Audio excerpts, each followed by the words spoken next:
शुरू करने से पहले अगर आपने हमें सब्सक्राइब नहीं किया तो तुरंत सब्सक्राइब करें। साथ ही हमारे चैनल की सारी नोटिफिकेशन जानने के लिए नोटिफिकेशन के इस आइकन को दबाना ना भूलें।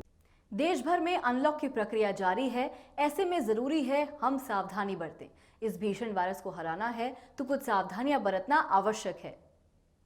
हर शनिवार की तरह हम फिर हाजिर हैं सवाल जवाब का सिलसिला लेकर हमारे 46वें एपिसोड के साथ।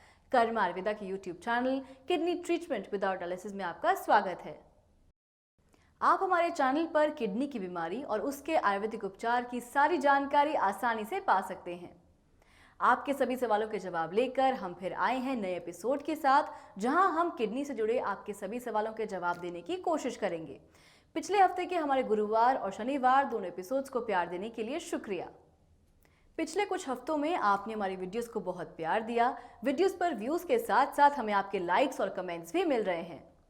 हमेशा की तरह पिछले हफ्ते भी हमें आप लोगों के बहुत सवाल मिले। उनमें से कुछ सवाल बहुत ही ज़रूरी और इंटरेस्टिंग भी थे। आज इस वीडियो में हम उन्हीं सवालों के जवाब देंगे। आपको बता दें, आप चाहें तो अपना नंबर हमें कमेंट बॉक्स में लिखकर दे सकते हैं। हमारे एक्सपर्ट्स खुद आपसे जुड़ने का प्रयास करेंगे।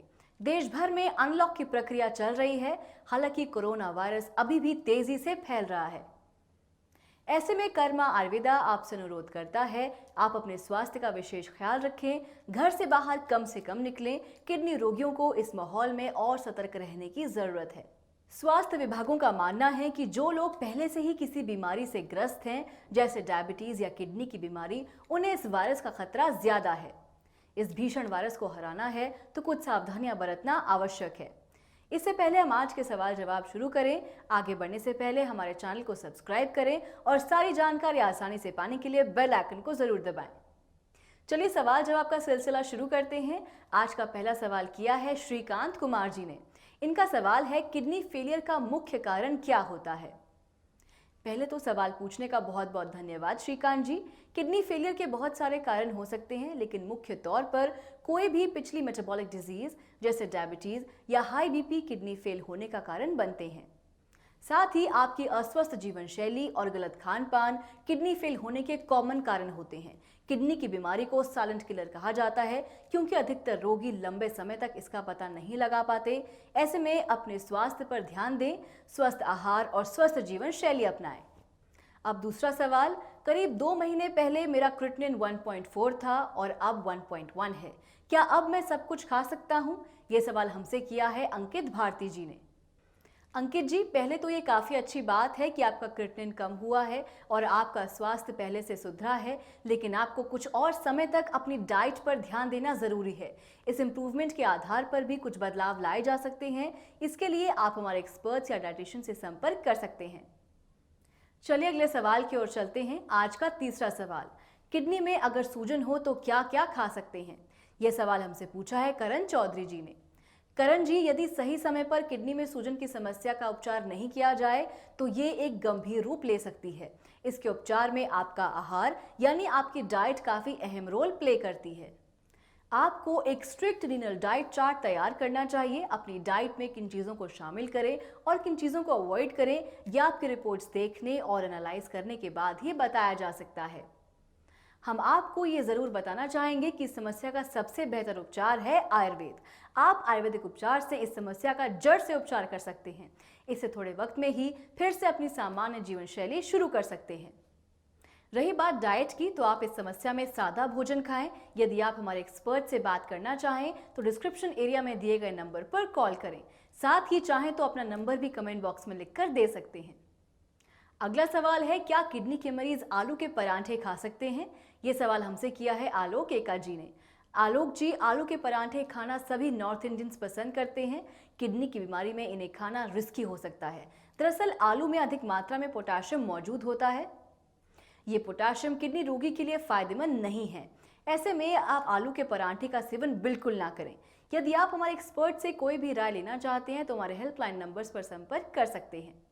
और अब आज का आखिरी और बहुत अहम सवाल, क्या किडनी रोगी तांबे यानी कॉपर के बर्तन में रखा पानी पी सकते हैं या नहीं? ये सवाल हमसे किया है पुष्पा बिथार जी ने। ये सवाल करने के लिए धन्यवाद पुष्पा जी। जी पुष्पा जी, आप बिल्कुल तांबे के बर्तन में पानी रखकर पी सकते हैं। इससे किडनी रोगी को कोई नुकसान नहीं होता। तो ये थे आज के ज़रूरी सवाल जो आप लोगों ने पिछले हफ्ते हमसे कमेंट बॉक्स में किए थे। आशा है आपको अपने सभी सवालों के जवाब मिल गए होंगे।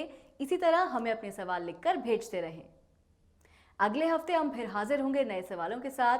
तब तक आप अपने घरों में रहिए और स्वस्थ रहिए। आयुर्वेदिक जीवन शैली अपनाइए, योग करिए, एक अच्छा पौष्टिक आहार लीजिए। आइए मिले कर्मा आयुर्वेदा के एक ऐसे ही रोगी से जिन्होंने इस बीमारी को मात देकर शुरुआत की एक स्वस्थ जीवन की। नमस्कार दोस्तों, आज हमारे साथ एक और पेशेंट जुड़े हैं, महेश चंद्र। कौन है आपके? मेरे फादर हैं। कहाँ के निवासी हैं? जी, मैं आगरा डिस्ट्रिक्ट में बिरागढ़ टाउन का रहने वाला हूँ। जब आए थे उस समय महेश आपके फादर को क्या क्या प्रॉब्लम था? उनका क्रिएटिन लेवल बहुत हाई हो गया था, हाई बीपी आ रहा था, हाँ, काफी जी घबराता था, पूरा शरीर पे स्वेलिंग भी थी, हाँ, सूजन भी थी। ओके। तो मुझे जब आगे बारे में मालूम चला तब मैं यहाँ पे आया आपके पास। तब उनको स्वेलिंग भी 3 दिन के अंदर तो स्वेलिंग उनकी खत्म हो गई थी। अच्छा, 3 दिन में ही? हाँ। ठीक है। अभी आज 3 महीने बाद उनका क्रिएटिन लेवल 4.5 है। ओके, 4.5। पहले आए थे जब कितना था क्रिएटिन? 14 था। तो क्या बताया था आगरा में डॉक्टर्स ने? जी, आगरा में क्या बताया था डॉक्टर्स ने?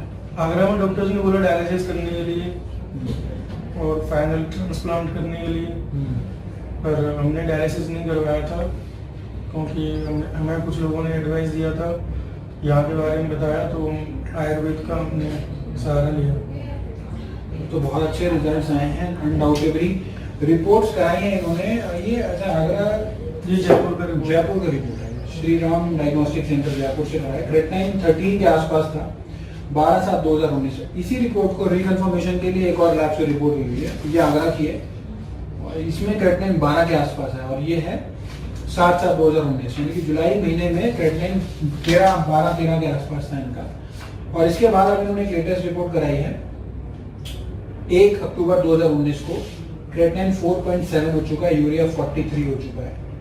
और अगर हम पहले देखें तो क्रिएटिनिन जो था वो 13 के आसपास था, और यूरिया भी इनका काफी ज्यादा बड़ा हुआ था, 141 के आसपास था यूरिया। और अब जो है वो यूरिया नॉर्मल की रेंज में आ चुका है, 141 से 43 हो चुका है यूरिया। सारे के सारे पैरामीटर्स अगर हम चेक करें तो बहुत अच्छे से इम्प्रूव किए हैं।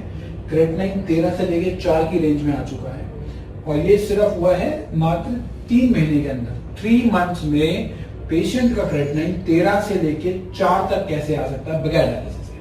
डायलिसिस तो नहीं कराया, डायलिसिस के लिए बोला था आगरा में डॉक्टर्स ने, बोला था, और विदाउट मतलब डायलिसिस करा के भी इतना कम नहीं हो सकता, इतना लेवल पे नहीं आता, ये हमें पता है। डायलिसिस समझदार पेशेंट है, इनको सारा नॉलेज है। हाँ, बताएं।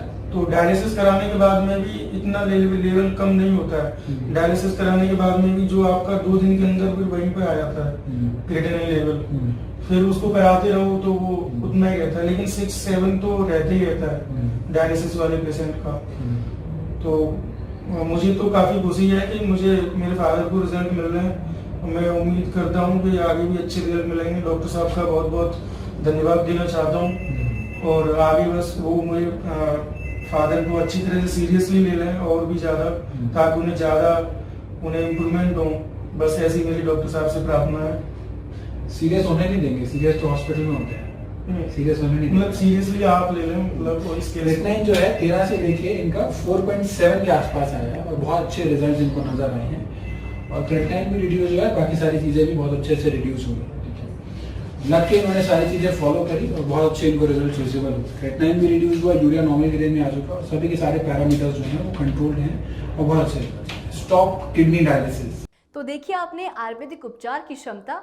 अगर आप या आपका कोई भी परिजन किडनी की समस्या से पीड़ित है तो कर्मा आयुर्वेदा में संपर्क करें और पाएं किडनी की हर समस्या का हल। कर्मा आयुर्वेदा आज विश्व का जाना माना आयुर्वेदिक किडनी केंद्र है।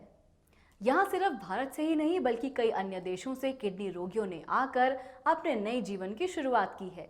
डॉक्टर पुनीत धवन के आयुर्वेदिक ज्ञान ने किडनी से जुड़ी उनकी हर परेशानी को जड़ से समाप्त किया है। आज ही कर्मा आयुर्वेदा में संपर्क करें और आयुर्वेदिक उपचार से जुड़ें। कर्मा आयुर्वेदा का पता और हेल्पलाइन नंबर आपकी स्क्रीन पर मौजूद है। किसी भी जानकारी के लिए आप दिए गए नंबर्स पर कॉल कर सकते हैं और एक्सपर्ट्स की राय ले सकते हैं। आशा है कि आपको ये वीडियो ज़रूर पसंद आई होगी। अगर हाँ तो वीडियो को लाइक और शेयर ज़रूर करें। अगर वीडियो से जुड़ा कोई भी सवाल या सजेशन हो तो कमेंट बॉक्स में लिखकर ज़रूर बताएं। आपके सभी कमेंट्स हमारे लिए प्रेरणा का स्रोत हैं। ऐसी ही ज़रूरी जानकारी से भरपूर वीडियो लेकर हम जल्दी फिर हाजिर होंगे। तब तक के लिए आप स्वस्थ रहें और खुश रहें। कोरोना जैसी महामारी से बचने के लिए जरूरी सावधानी बरतें, सैनिटाइजर और मास्क का प्रयोग करें। अब हमें दीजिए इजाजत। इस वीडियो को पूरा देखने के लिए धन्यवाद। हमारा पता है G20 NDM 1 plot number B234 opposite NIMS Netaji Subhash place Pitampura new Delhi 110034। हमारे फोन नंबर्स हैं 09871712050 01142644274। हमारी ईमेल आईडी है doctor@karmaayurveda.com।